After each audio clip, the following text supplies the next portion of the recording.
Motif uang menjadi pemicu keterlibatan oknum prajurit TNI, Kopda FH, dalam kasus penculikan dan pembunuhan Kepala Cabang Pembantu Bank BUMN Cempaka Putih Jakarta Pusat, Muhammad Ilham Pradipta, 37. Ia bukan sekadar pelaku, tapi bagian dari klaster perencana yang mengatur jalannya eksekusi.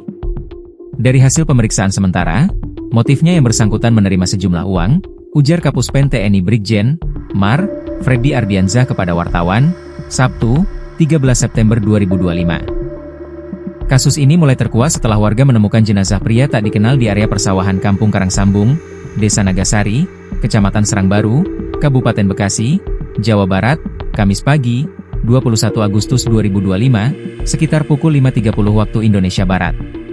Tubuh korban ditemukan dalam kondisi mengenaskan, tangan dan kaki terikat, mata dililit lakban, dan terdapat luka akibat hantaman benda tumpul di leher dan dada.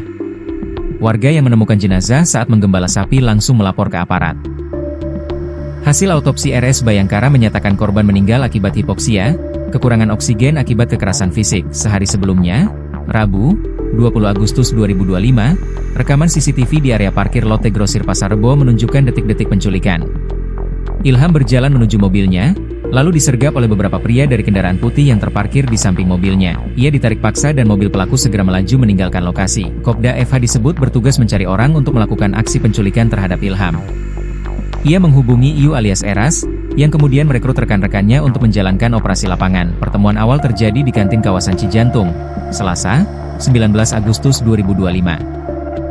Rencana eksekusi dibahas kembali di Kafe Kungkung, Cempaka Putih, Rabu pagi, 20 Agustus 2025, Kopda FH menerima informasi keberadaan korban dari tim pengintai, lalu memerintahkan Eras dan tim bergerak ke Lotte Grosir Pasar Rebo. Korban dijemput paksa pukul 16.00 WIB dan diserahkan kepada oknum aparat lain di Kemayoran sekitar pukul 18.55 waktu Indonesia Barat.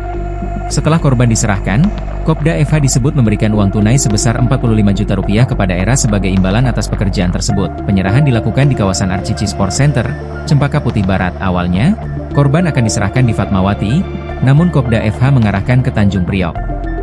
Eras menolak dan memilih Kemayoran sebagai lokasi akhir. Eras sangat syok mendengar korban meninggal, kata kuasa hukumnya, Adrianus Agal. Eras kini mengajukan permohonan sebagai justice kolaborator ke LPSK untuk mengungkap fakta peristiwa sebenarnya. Kopda FH telah ditetapkan sebagai tersangka dan ditahan. Berkas penyelidikan segera dilimpahkan ke pengadilan militer. Setelah penyidikan selesai dan dinyatakan lengkap, perkara akan segera dilimpahkan ke pengadilan militer untuk diproses sesuai hukum yang berlaku, tegas Freddy.